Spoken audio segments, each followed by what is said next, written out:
सेवा ही राष्ट्रभक्ति, समाज एकता का संदेश। संघ के 100 वर्ष की गौरव गाथा। संघर्षों से निकला, सेवा कार्यों से खिला और राष्ट्रभक्ति से प्रेरित। राष्ट्रीय स्वयंसेवक संघ आरएसएस अपनी गौरवमयी यात्रा 0 से शतक तक पूर्ण होने पर कुशलगढ़ नगर एवं निश्रावट ग्राम में विजयदशमी उत्सव संपन्न हुआ, जिसमें प्रत्येक वर्ग से 75 बाल, 277 तरुण, 40 व्यवसायी स्वयंसेवक व 98 मातृशक्ति भाग लिया। कार्यक्रम का शुभारंभ शस्त्र पूजन, ध्वजवंदन और संघ गीत से हुआ। इस अवसर पर मुख्य अतिथि श्रीमान सागर सिंह भाटी कुशलगढ़, श्याम जी मिश्रावट एवं मुख्य वक्ता सह प्रांत बौद्धिक प्रमुख श्रीमान मानहेंग जी पटेल कुशलगढ़ एवं दिनेश जी मिश्रावट ने कहा कि संघ अपने शताब्दी वर्ष में राष्ट्र निर्माण के अद्वितीय संकल्प के साथ आगे बढ़ रहा है। संघ केवल संगठन ही नहीं बल्कि भारत की आत्मा का प्रतिबिंब है। भारत को केवल राजनीतिक या भौगोलिक इकाई न मानते हुए हिंदू संस्कृति पर आधारित राष्ट्र माता व शताब्दी वर्ष में सेवा कार्यों, पर्यावरण संरक्षण, सामाजिक समरसता पर विशेष बल देने व ग्रामीण शिक्षा के साथ ही कहा कि संघ ने नर सेवा ही नारायण सेवा की परंपरा को जीवित रखा है।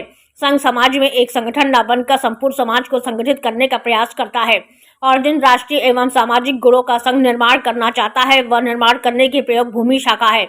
समाज में विप्लव पैदा करने वाली मानसिकता तथा स्वार्थ सिद्धि के लिए समाज में विरोधाभास खड़ा करने जैसी बातों से सावधान रहने और समाज में एक के भाव ही समाधान हमारे पूर्वज, हमारे मार्गदर्शक, हमारी संस्कृति विश्व कल्याण का भाव पैदा करती है और संघ का शताब्दी पर्व समाज के प्रत्येक वर्ग के लिए राष्ट्र निर्माण का आह्वान है। जैसे भावों को व्यक्त किया, इस कार्यक्रम में खंड संचालक कैलाश जी उपस्थित रहे। भारत एक सांस्कृतिक रूप में हमारे सामने दिख रहा है और आत्मनिर्भर भारत की एक नींव हमारे सामने रखी हुई है। धीरे धीरे हम इसमें आगे बढ़ रहे हैं। दूसरा उद्देश्य था हिंदू समाज का संगठन। हमारे यहाँ लंबे समय मुगलों का आक्रमण, मुगलों का समरसता का मान बिंदुया, भारत देश महान है, कोई छोटा सब जन। मॉडल क्या हो सकता है? ग्राम विकास के क्षेत्र में संघ ने मॉडल दिया। ग्राम कैसा होना चाहिए, इस आदर्श ग्राम की संकल्पना करते हैं। देश के अनेक ऐसे नेता हुए जिन्होंने खूब भाषण किए इसके ऊपर। संघ में ग्राम क्या हो सकता है? सेवा का एक भाव, बिना दिखावे से प्रेरणा लेकर काम करने का एक काम सेवा का यहाँ संघ से देखने को मिलता है। उसे 1 घंटे की संघ की शाखा से प्रारंभ होती है और वहां से स्वयंसेवक निर्माण होता है और स्वयंसेवक निर्माण से कार्यकर्ता बनता है और कार्यकर्ता समाज और देश के लिए लगने वाला कार्यकर्ता होता है। व्यक्ति निर्माण के इस प्रक्रिया में अनेकों स्वयंसेवकों ने अपना बलिदान दिया, अपने जीवन के समय की आहुति दी। अभी हम देखते हैं हमारे यहाँ की प्रचारक परंपरा है, क्या है? खेलते खेलते गीत बोलते हुए उनके मन में भाव जगा कि मुझे देश के लिए कुछ करना है, मुझे समाज के लिए कुछ करना है। तो उनको लगता है कि मैं अपना घर नहीं बसाऊंगा, अविवाहित रहकर और संघ का काम करूंगा। ऐसा हजारों स्वयंसेवकों ने अपने जीवन का सर्वस्व अर्पण करके इस संघ के काम को आगे बढ़ाया। पूजनीय डॉक्टर जी ने आगे बढ़ाया और श्री गुरु जी ने इसको संपूर्ण देश में फैलाने का काम किया। इसलिए संघ के द्वितीय संचालक श्री गुरु जी ने इनके पश्चात संघ की बागडोर संभाली और उन्होंने 33 वर्ष की इस यात्रा में इस संघ को संपूर्ण भारत में पहुंचाने का काम किया। हमारा मीडिया था, अखबार था, उसको प्रतिबंधित किया, समाज को प्रतिबंधित किया। जितने भी सामाजिक संगठन थे इन सबको प्रतिबंधित करके एक निरंकुश शासन के रूप में इंदिरा जी ने प्रतिबंध लगाया। 4 जुलाई 1975 को संघ के ऊपर प्रतिबंध लगाया। भाई संघ तो सांस्कृतिक संगठन था, संघ पर प्रतिबंध लगाने की क्या आवश्यकता थी?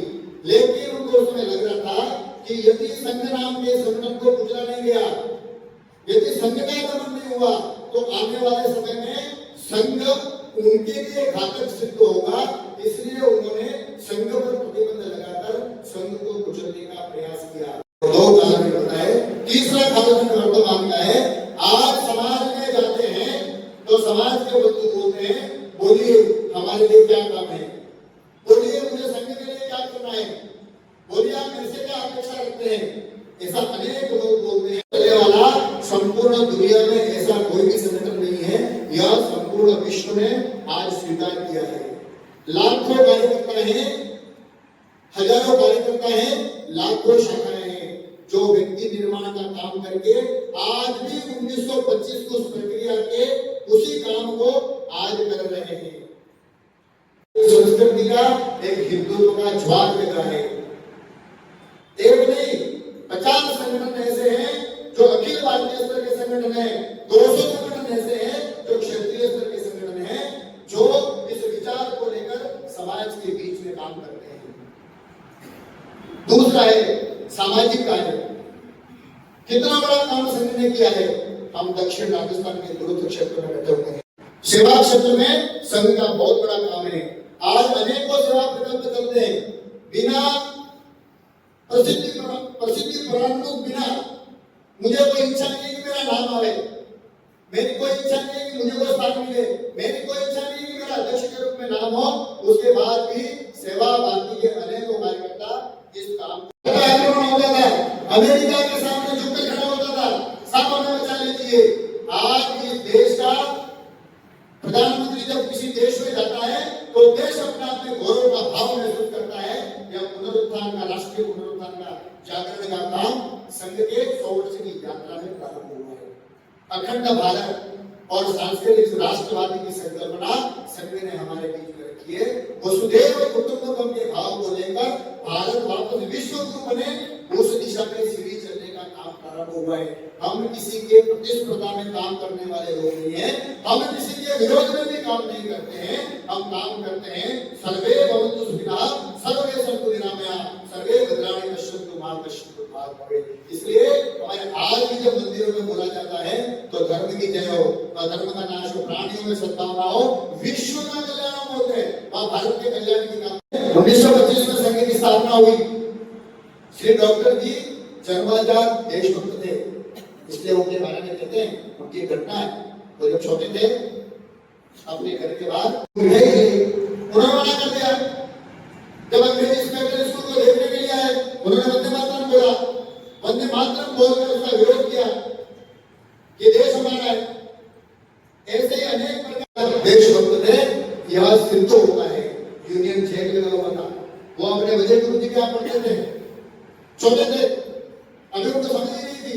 उन्होंने पूछा गुरु जी ये झंडा लगा हुआ है वो तो अपना नहीं दिखता है। उन्होंने नहीं, ये तो अंग्रेज ही सूर्य को खोदकर उस झंडे को बदलने के लिए, ध्वज को बदलने का प्रयास कर दिया। छोटे थे, समझ नहीं थी, गुरु जी ने आके देखा। इस प्रकार का राष्ट्रभक्ति का भाव परम पूज्य डॉक्टर जी के बाल्यकाल से उनकी 1 वर्ष तक डॉक्टर साहब जेल में रहे हैं। जब साइमन कमीशन का विरोध हुआ 1948 में, तब उन्होंने अनेकों स्वयंसेवकों को साथ में लेकर अपनी महत्वपूर्ण भूमिका निभाई, है। और 26 जनवरी 1930 को हमारी सभी शाखाओं में ऐसा स्वतंत्रता दिवस, ऐसा कार्यक्रम मनाया गया। इसलिए देश की आजादी में संघ का क्या योगदान है, यह हम सबको जानकारी में रहे। 1942 में भारत छोड़ो जो आंदोलन था, उसमें भी हमारे संघ के स्वयंसेवकों ने, पूज्य डॉक्टर जी ने अपना महत्वपूर्ण योगदान दिया। शहीद राजगुरु का नाम आता है, वो संघ के स्वयंसेवक थे। शहीद राजगुरु की कोई आप जीवनी पढ़ेंगे तो आपको लगेगा शहीद राजगुरु का जो डाक टिकट जारी हुआ उसका सम्मान करा सकते हैं। संघ के स्वयंसेवकों ने सिर्फ परेड में भाग नहीं लिया, सिर्फ प्रदर्शन में अपना स्थान नहीं बनाया। जब भी आवश्यकता पड़ी है तो संघ के स्वयंसेवकों ने उन सेना पे, सीमा पे लगे हुए उन सिपाहियों को अवसर पहुंचाने का काम किया। जितना उनको आवश्यकता था उससे 4 गुना स्वयंसेवक दोनों और पंक्ति बनाकर खड़े थे। इसलिए स्वतंत्रता के बाद संघ की जो भूमिका है वो मैंने आपके सामने रखी। राम जन्मभूमि का बहुत बड़ा आंदोलन संघ की प्रेरणा से, समाज के सहयोग से, और इतना बड़ा भव्य और दिव्य मंदिर बनकर कहा है, भोजन, भवन, आशा, भूषा, भ्रमण, ये 5 साल जो भ बोले मैंने, उस भ पे हमारे परिवारों से काम करना हमारे समस्त कार्यकर्ता अपने जीवन में उतारते हैं। समाज को इन 5 परिवर्तनों के साथ खड़े करते हैं। तो हमने संघ की अंतिम पंक्ति में बोला है, परम वही भवने तुमे तत्स्वराष्ट्रम समर्था भवत्वा शिशादेशम। उस काम को पूरा करने में हम सब सफल होंगे, सिद्ध होंगे। मेरे गौरव का भाव कैसे खड़ा हो सकता है? राष्ट्रीय पुनरुत्थान का भाव भारत के लोगों में खड़ा किया, प्रभु श्री राम का मंदिर भव्य बनके तैयार हुआ। यह हमारे राष्ट्रीय पुनर्जागरण का उदाहरण है। राम सेतु जिसको